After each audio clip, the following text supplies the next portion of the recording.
If you take a look at my white lines here, I stagger them just a little tiny bit. But I'm thinking this is looking pretty good. So I'm going to hit tab, bring my tools back, and I'm going to head back to the illustration or the picture to take a look at what we have to create here. Let's start off by creating these pieces. And we only need to do one. And we can even duplicate the pattern that we created here to put here as well as here. We can take the glass that we put here to create our door. And we could take the gradients to make that bar. So this part is really going to be a lot of this duplicated. So I'm going to zoom out. And let's go ahead and create the new piece here.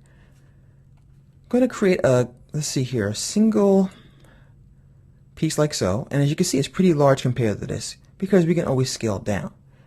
And I'm going to put a gray stroke on this. Make it about 3 point. And for the interior, we're going to have the default gradient. So I'm going to go ahead and find my gradient. And we'll go ahead and click on this guy here. Alright. Radial looks horrible, so we'll go with linear. And I'm going to grab my gradient tool. I'm going to make this go kind of an angle as well. Just experiment. Then what we're going to do is we're going to grab our line tool. And we're going to zoom in, and with this line segment tool, we're going to hold down the shift key, and we're going to drag out a line, and we're going to keep going on different lines here to create those glass blocks. Now since in the picture they're very dark, we don't want to compete too much with the gradient that we have here, and it's also going to clash with the door. So I don't mind this gradient being darker than the others. And I'm going to just redo some of these because they're too close together. Don't forget I'm eyeballing this. So precision for this particular piece is not really something I'm worried about. Now down here the gradient is going to get a little lost, so you might want to choose a slightly darker gray to offshoot that. And yes, we could have duplicated a line. We could have done many different techniques to duplicate this. But one of the things I love to do is to show you how to do things the long way so that you don't rely on all the little tips and tricks all the time. And you can really do better work that way if you know how to do it from scratch. So I'm going to grab the line segment tool again, and we're going to go down this time. And we're going to create those blocks.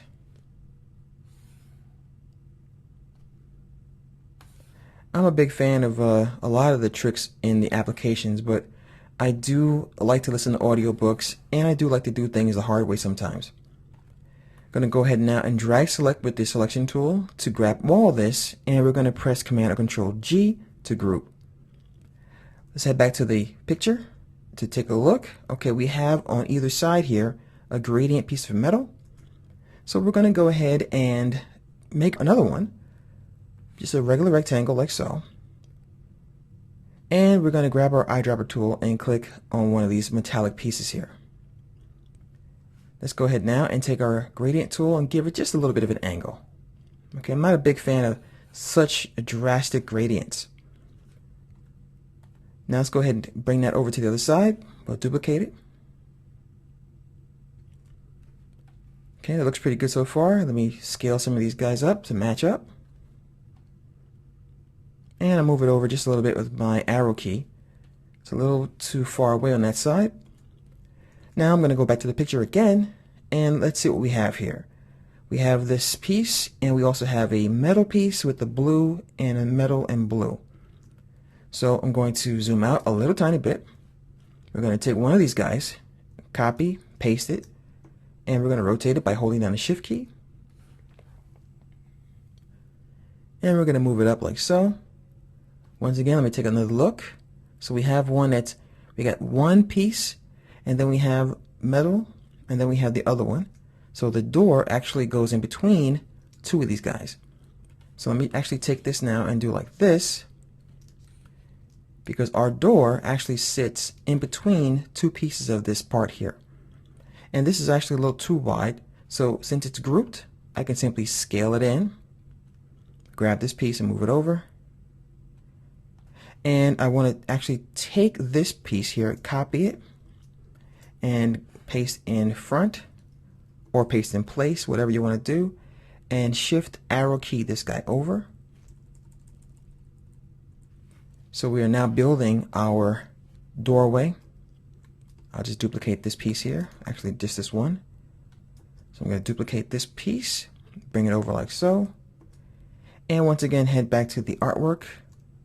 Okay, so we have 1, 2, 3, 4 bands of metal. So I have to put one here as well. And I may have to move these guys over just a tad.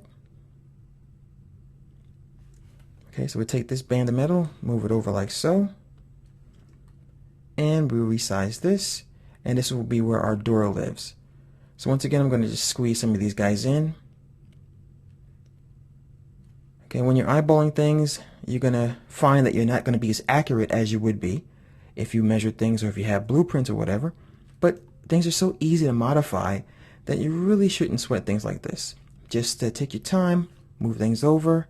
I'm going to grab all these pieces here and move them over just a bit to make more room for the door. Now chances are good when we take this and we put it in perspective, we're going to wind up resizing and squeezing it anyway so it looks better. So I'm going to try to get a little bit more room here for the glass that's going to be our door. And we're going to duplicate one of these pieces here. All right, put it where the door is going to go and scale it. And we're going to change the direction of the gradient as well as the colors in it in the next part. So let's go ahead and take our gradient tool, and I'll see you in the next part where we're going to go ahead and change the color of the door to something that looks more like the glass, or we can of course eyedrop the glass we already have.